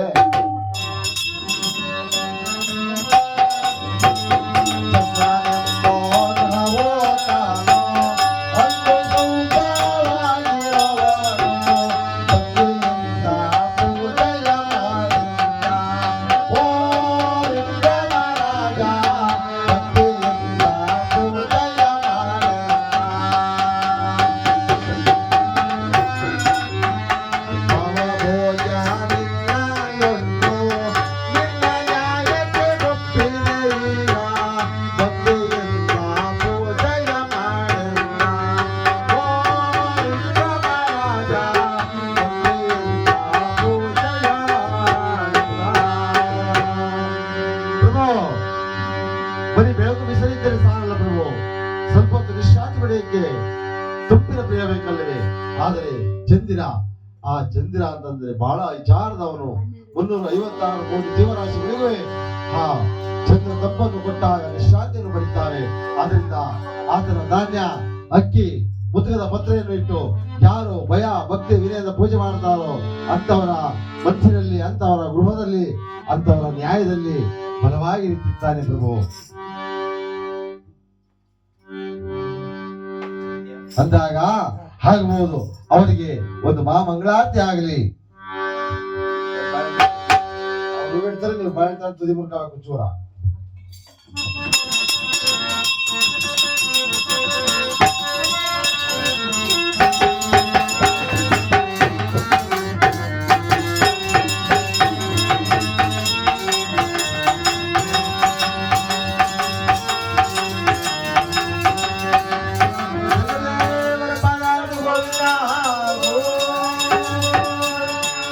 ಆಗ ತಕ್ಷಣವೇ ಮೋನೆ ಪಡೆದಿದ್ದವರು ಹೇಳ್ತಾರೆ, ಸ್ವಾಮಿ ನಾವು ಮಂಗಳ ದೇವರನ್ನು ಪೂಜೆ ಮಾಡುವವರು, ಅವರ ವಿಚಾರವನ್ನು ಹೇಳ್ತೀವಿ ಕೇಳಿ ಸ್ವಾಮಿ ಅಂತ ಹೇಳ್ತಿದ್ದಾರೆ.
ಊಟ ಮಾಡ್ರಿ, ನೀವು ಊಟ ಮಾಡಲ್ಲ ಅಂದ್ರು.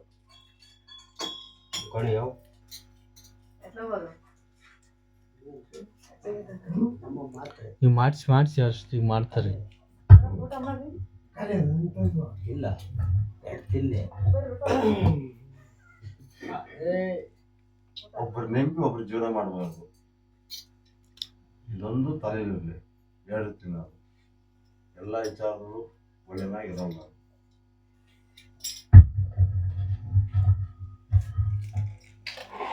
ಹಾಗೆ ಹೇಳ್ತಿದ್ದಾರೆ, ಆ ಮಂಗಳನ ಧಾನ್ಯ, ತೊಗರಿಕಾಳು, ಕಡಗರ ಪತ್ರೆ ಇಟ್ಟು ಯಾರು ಭಯ ಭಕ್ತಿ ವಿನಯದ ಪೂಜೆ ಮಾಡ್ತಾರೋ ಅಂತವರ ರಾಶಿಯಲ್ಲಿ, ಅಂತವರ ಗೃಹದಲ್ಲಿ, ಅವಂತರ ಮುತ್ತೈದ ಸ್ಥಾನವಾಗಿ ಅರಿಶಿನ ಕುಂಕುಮವನ್ನು ಇಟ್ಟು ಶಾಶ್ವತವಾಗಿ ನೆಲೆಗೊಂಡಿರ್ತಾರೆ.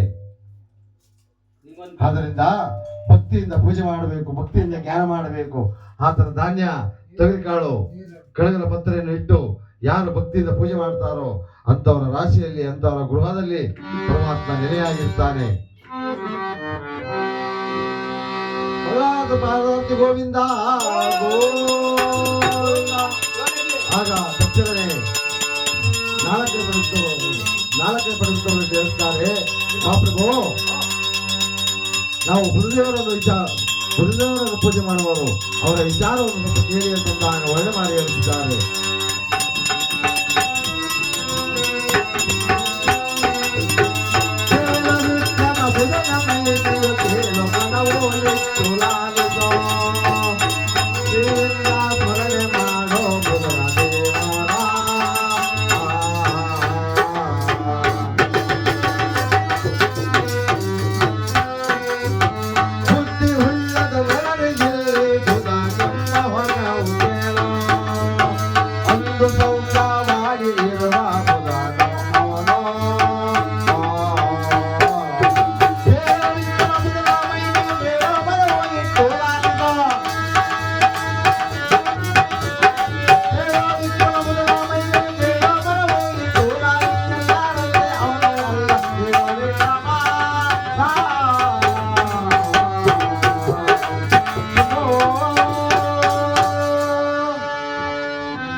ಪೂಜೆ ಮಾಡಿದ್ದೆ ಆದರೆ ಬುದ್ಧಿ ಉಳ್ಳವರಾಗಿರ್ತಾನೆ, ಬುದ್ಧಿವಂತರಾಗಿರ್ತಾನೆ. ಆ ಬುಧನ ಆಶೀರ್ವಾದ ಏನೋ ಒಂದು ಕಾರ್ಯ ಮಾಡಬೇಕಾದ್ರೂ ಅನುಕೂಲವಾಗಿರಬೇಕು. ಆದ್ರಿಂದ ಬುಧನ ಧಾನ್ಯ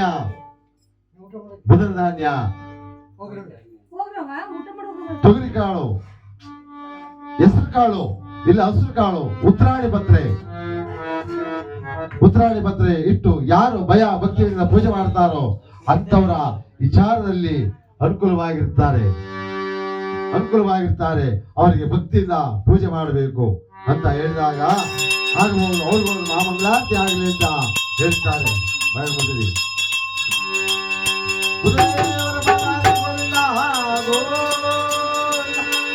ಆಗ ತಕ್ಷಣವೇ ಐದನೇ ಪಂಡಿತರು ಹೇಳುತ್ತಾರೆ, ಪ್ರಭು ನಾವು ಗುರುದೇವರನ್ನು ಪೂಜೆ ಮಾಡುವವರು, ಅವರ ವಿಚಾರವನ್ನು ಕೇಳಿ ಸ್ವಾಮಿ ಅಂತಂದಾಗ ವರ್ಣನೆ ಮಾಡಿ ಹೇಳ್ತಾರೆ.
ಗುರುವಿನ ಮಹಿಮೆ ಹೇಳಲು ಅಸಾಧ್ಯ, ಕೇಳಲು ಅಸಾಧ್ಯ.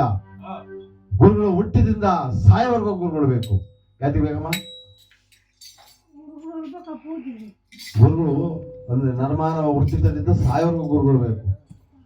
ಹುಟ್ಟಿದಾಗ ಸೂತ್ರತೆ ಗುರುಗಳು ಬೇಕು. 5 ವರ್ಷ ಆಗ್ತಿದ್ದಂಗೆ ವಿದ್ಯಾಭ್ಯಾಸ ಕಲ್ಸ ಗುರುಗಳು ಬೇಕು.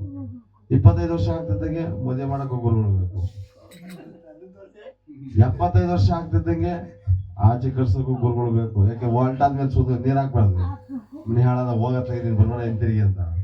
ಅದರಿಂದ ಗುರುವೇ ಮಹಾಶ್ರೇಷ್ಠ, ಗುರುವೇ ಬಲವಂತ, ಗುರುಗಿಂತ ಅಧಿಕರ ಭೂಲೋಕದಲ್ಲಿ ಆಗಲಿ ದೇವಲೋಕದಲ್ಲಿ ಆಗಲಿ ಯಾರಿಲ್ಲ ಮಹಾಪ್ರಭು ಅಂತಂದಾಗ ಗುರುವಿನಿದ್ದಾನೆ ಕಡ್ಲೆಕಾಳು, ಹಳ್ಳಿ ಪತ್ರೆ ಇಷ್ಟು ಯಾರ ಭಯ ಭಕ್ತಿಯನ್ನು ಪೂಜೆ ಮಾಡ್ತಾರೋ ಅಂತವರ ಮನಸ್ಸಿನಲ್ಲಿ, ಅಂತವರ ಗೃಹದಲ್ಲಿ, ಅಂತವರ ಜ್ಞಾನದಲ್ಲಿ ಒಳ್ಳೆ ಆಗಿರ್ತಾರೆ.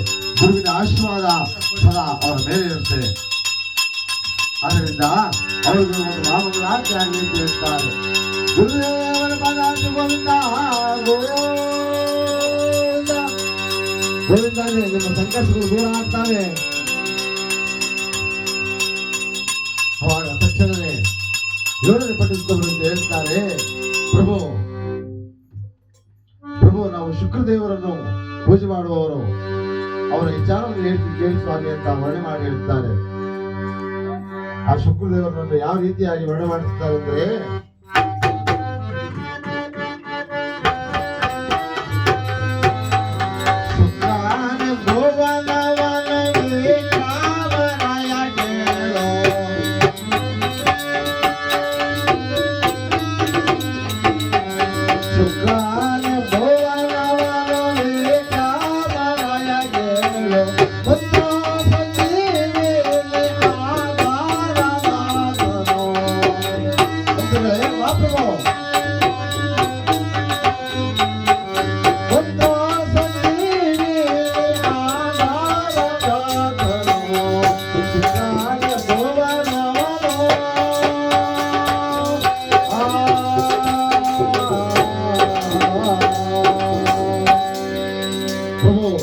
ಶುಕ್ರನು ನರಮಾನವರ ರಾಶಿಗೆ ಬಂದಿದ್ದೇ ಆದರೆ ಭಿಕ್ಷುಕ ಲಕ್ಷದೇಶ್ವರ ಆಗುತ್ತಾನೆ, ಲಕ್ಷದೇಶ್ವರ ಕೋಟ್ಯದೇಶ್ವರ ಆಗುತ್ತಾನೆ.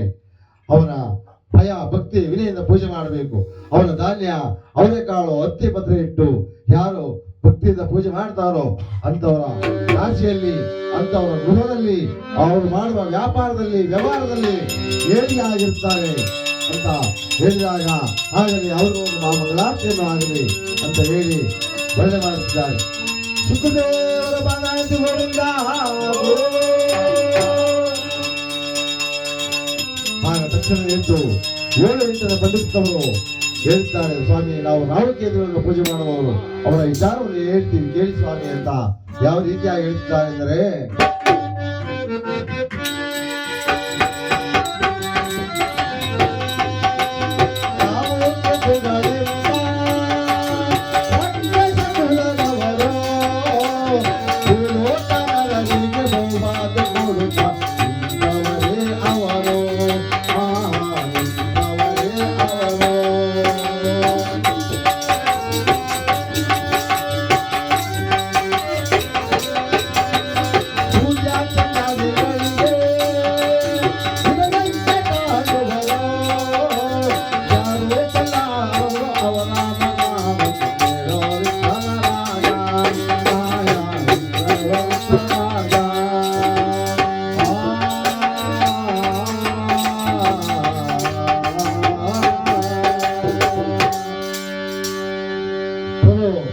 ರಾಹುಕೇತುಗಳು ಅಂದರೆ ಸಾಮಾನ್ಯದವರಲ್ಲ, ರಾಕ್ಷಸ ಕುಲದವರವರು.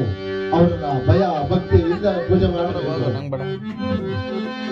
ಭಯ ಭಕ್ತಿಯಿಂದ ಪೂಜೆ ಮಾಡಿದ್ದೇ ಆದರೆ ನಮ್ಮಲ್ಲಿರದ ರೋಗಗಳನ್ನು ವೃದ್ಧಿ ಮಾಡುತ್ತಾರೆ.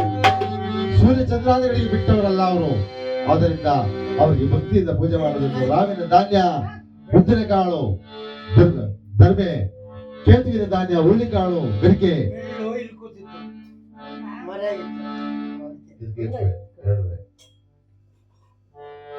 ಆದ್ದರಿಂದ ಭಕ್ತಿಯಿಂದ ಪೂಜೆ ಮಾಡಬೇಕು, ಭಕ್ತಿಯಿಂದ ಸೊಳ್ಳೆ ಮಾಡಬೇಕು ಅಂತಂದಾಗ ಆಗಬಹುದು.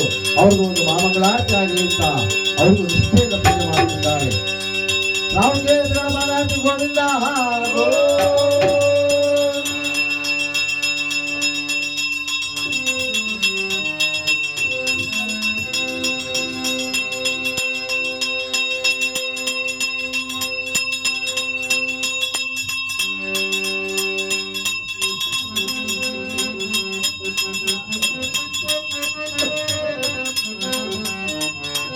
ಒಬ್ಬತ್ತನೇ ಪಂಡಿತವರು ಹೇಳ್ತಾರೆ, ಪ್ರಭು ಇಷ್ಟೊತ್ತರೆಗೂ ವಿಚಾರವನ್ನು ಹೇಳಿದ ವಿಚಾರವನ್ನು ಕೇಳಿದ್ರಲ್ಲ, ಈಗ ಇನ್ನು ಮುಂದೆ ನಾನು ಹೇಳುವ ವಿಚಾರವನ್ನು ಗಮನವಿಟ್ಟು ಕೇಳಬೇಕು, ಭಕ್ತಿಯಿಂದ ಕೇಳಬೇಕು, ಭಕ್ತಿಯಿಂದ ಜ್ಞಾನವನ್ನು ಮಾಡಬೇಕು. ಭೂಲೋಕದ ಸಾಮಾನ್ಯದವನಲ್ಲ, ಸೂರ್ಯಪುತ್ರನಾಗಿ ಯಮನಿಗೆ ಅಗ್ರಜನಾಗಿ ಛಾಯಾದೇವಿ ಜನ್ಮದಲ್ಲಿ ಹುಟ್ಟಿರುವ ಶನೇಶ್ವರ ಅವರ ವಿಚಾರವನ್ನು ಹೇಳ್ತೀನಿ ಕೇಳಿ ಸ್ವಾಮಿ ಅಂತಂದಾಗ ಹೇಳ್ತಾರೆ. ಯಾವ ರೀತಿಯಾಗಿ ಪೂಜೆ ಮಾಡಬೇಕು ಅಂತ ಹೇಳ್ತಾರೆ.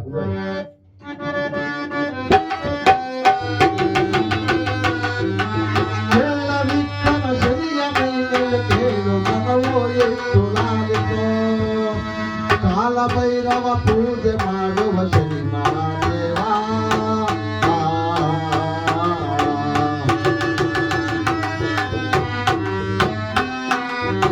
ತಾನು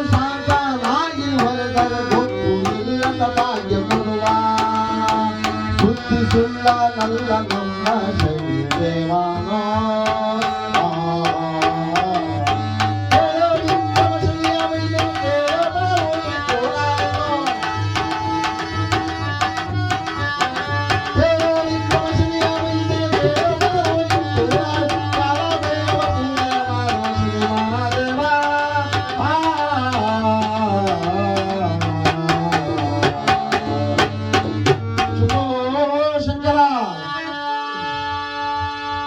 ಸಾಮಾನ್ಯವಲ್ಲ, ಭೂಲೋಕದಲ್ಲಿ ಭಕ್ತಿಯಿಂದ ಸ್ಮರಣೆ ಮಾಡಬೇಕು, ಭಕ್ತಿಯಿಂದ ಜ್ಞಾನ ಮಾಡಬೇಕು, ಭಕ್ತಿಯಿಂದ ವಿಚಾರವನ್ನು ಇರಬೇಕು. ಈಗ ಪರಮಾತ್ಮ ಜನಿಸಿದಾಗ ಯಾವ ರೀತಿಯಾಗಿ ನಡೀತು ಅಂತ ಒಂದು ಚಿಕ್ಕದಾಗಿ ನಿಮಗೆ ಕಥೆಯನ್ನು ಹೇಳ್ತೀನಿ, ಕೇಳಿ ಮಹಾಪ್ರಭುವನ್ನ ಆಗಬಹುದು ಹೇಳಿವಂತರಾಗಿ ಅಂತಂದಾಗ ವರ್ಣನೆ ಮಾಡಿ ಹೇಳ್ತಾರೆ. ಪರಮಾತ್ಮ ಶನಿದೇವರು ಜನಿಸಿದ್ದಾರೆ, ಪರಮಾತ್ಮ ಜನಿಸಿದಾಗ ಸೇವಕ ಹೋಗಿ ಹೇಳ್ತಾರೆ, ಸ್ವಾಮಿ ನಿಮಗೆ ಗಂಡು ಮಗು ಜನವಾಗಿದೆ ಅಂತಂದಾಗ ಮಠ ಮಧ್ಯಾಹ್ನ 12:30 1 ಗಂಟೆ ಆಗಿದೆ. ಅವಾಗ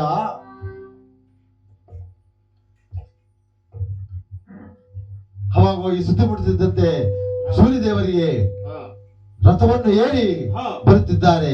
ಬರುವಾಗ ಪರಮಾತ್ಮ ಹೇಳಿದ್ದಾರೆ, ಬಳಿಯ ಸಾರಥಿಗೆ ಹೇಳುತ್ತಿದ್ದಾರೆ, ನನಗೆ ಗಂಡು ಮಗು ಜನವಾಗಿದೆ, ನಾನು ನನ್ನ ಮಗನನ್ನು ನೋಡಬೇಕು, ಬೇಗ ನಡಿ ಅಂತ ಹೇಳಿದಾಗ ಆ ರಥವನ್ನು ಏರಿ ಮಧ್ಯಾಹ್ನ 12:30 ಬರುತ್ತಿದ್ದಾರೆ. ಇವತ್ತು ಆ ಮಧ್ಯಾಹ್ನ ಟೈಮ್ ನೆರಳು ಬರುತ್ತೆ ನೋಡಿ, ಬಿಸಿಲು ಚೆನ್ನಾಗಿ ಬರ್ತಿರುತ್ತೆ, ಅದ್ರ ನೆರಳು ಬರ್ತಾ ಇರುತ್ತೆ ನೋಡಿ. ಪರಮಾತ್ಮ ಸೂರ್ಯದೇವರು ಪರಮಾತ್ಮ ನೋಡಕ್ ಬರ್ತಿದ್ದಾರೆ, ರಥ ಏರಿ ಅವರು ಮಾಡುವ ಭೂಲೋಕಕ್ಕೆ ಬೆಳಕನ್ನು ಕೊಡ್ತಿದ್ದಾರೋ ಬರ್ತಿದ್ದಾರೆ. ಬಂದಾಗ ಮುಂಬಾಗಿಲಲ್ಲಿ ನಿಂತುಕೊಂಡು ನೋಡ್ತಾರೆ, ಕಪ್ಪು ರೂಪಿನ ಮಗ. ಏನು, ನಾನು ಇಷ್ಟು ಪ್ರಶಾಂತವಾಗಿ ಎಲ್ಲ ಲೋಕಕ್ಕೆ ಬೆಳಕನ್ನು ಕೊಡುವವನಿಗೆ ಕಪ್ಪು ರೂಪಿನ ಮಗ ಹುಟ್ಟಿದ್ದಾನಲ್ಲ ಅಂತ ಮನಸ್ಸಿನಲ್ಲಿ ಎಂದುಕೊಂಡು ಹೇಳ್ತಾರೆ. ಹೇಳ್ಬೇಕಾದ್ರೆ ಪರಮಾತ್ಮ ಎಳ್ಳಷ್ಟು ಕಣ್ಣನ್ನು ಬಿಟ್ಟು ನೋಡುತ್ತಿದ್ದಾರೆ. ಏನೇನು, ನನ್ನ ತಾಯಿ ಮೇಲೆ ನನ್ನ ತಂದೆ ಸಂಶಯ ಪಡ್ತಿರುವನೆ, ಸಂಶಯ ಪಡ್ತಿರುವನೆ.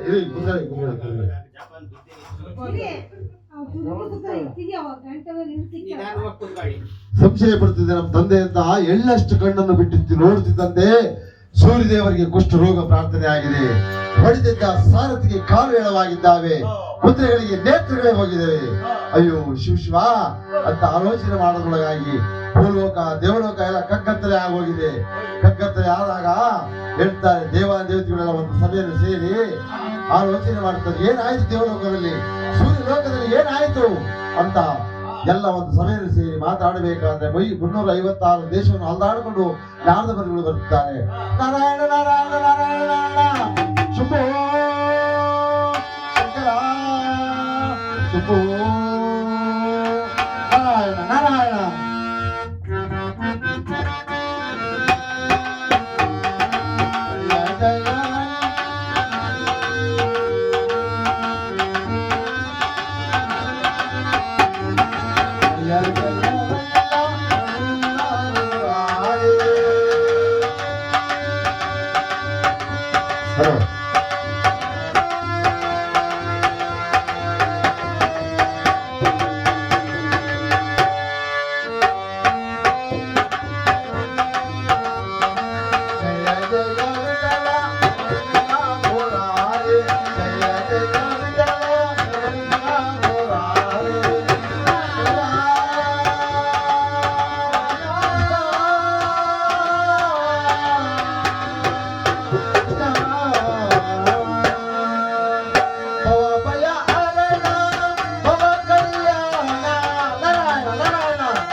ಆ ರೀತಿಯಾಗಿ ಪರಮಾತ್ಮನ ಪ್ರಾರ್ಥನೆ ಮಾಡಿಕೊಂಡು ಬರುತ್ತಿದ್ದಂತೆ ಬಂದಾಗ ದೇವತೆಗಳೆಲ್ಲ ಎದ್ದು ನಿಂತು ನಾರದರಿಗೆ ನಮ್ಮ ಸಾಷ್ಟಾಂಗ ನಮಸ್ಕಾರವನ್ನು ಮಾಡುತ್ತಿದ್ದಾರೆ. ನಾರದವರಿಗೆ ನಮೋ ನಮಃ, ಬನ್ನಿ ಸ್ವಾಮಿ ಅಂತಂದಾಗ, ಹೇಗೆ ದೇವತೆಗಳ ಈ ರೀತಿಯಾಗಿ ಕೂತ್ಕೊಂಡಿದ್ದೀರಾ ನೀವು ಅಂತಂದಾಗ ಅವ್ರು ಹೇಳ್ತಾರೆ, ಏನು ಮಾಡುದು ಮಹಾಪ್ರಭು, ಸೂರ್ಯನ ಲೋಕದಲ್ಲಿ ಏನಾಗಿದೆ ಅನ್ನೋದು ಅರಿವಾಗುತ್ತಿಲ್ಲ. ಆದ್ರಿಂದ ಈ ರೀತಿಯಾಗಿ ಕೂತ್ಕೊಂಡಿದ್ದೀವಿ, ನಿಮಗೆ ಗೊತ್ತಿದ್ದ ವಿಚಾರವನ್ನು ಏನಿದೆ ಸ್ವಾಮಿ ಅಂತಂದಾಗ ಹೇಳ್ತಾರೆ, ಪರಮಾತ್ಮ ಚಂದ್ರವರು ಜನಿಸಿದ್ದಾರೆ, ಬನ್ನಿ ಪರಮಾತ್ಮನ ಪಾದದ ಮೇಲೆ ಹಲವಾರು ಪುಷ್ಪಗಳನ್ನು ಇಟ್ಟು ಪೂಜೆಯನ್ನು ಮಾಡಿ ಪ್ರಾರ್ಥನೆಯನ್ನು ಮಾಡೋಣ ಬನ್ನಿ ಅಂತ ಆ ಶಿವನ ಜ್ಞಾನವನ್ನು ಮಾಡಿಕೊಂಡು ಸಾಲಾಗಿ ಬರ್ತಿದ್ದಾರೆ. ಏ ಶಂಕರ, ಏ ಮಹಾನುಭಾವ,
ಓಂ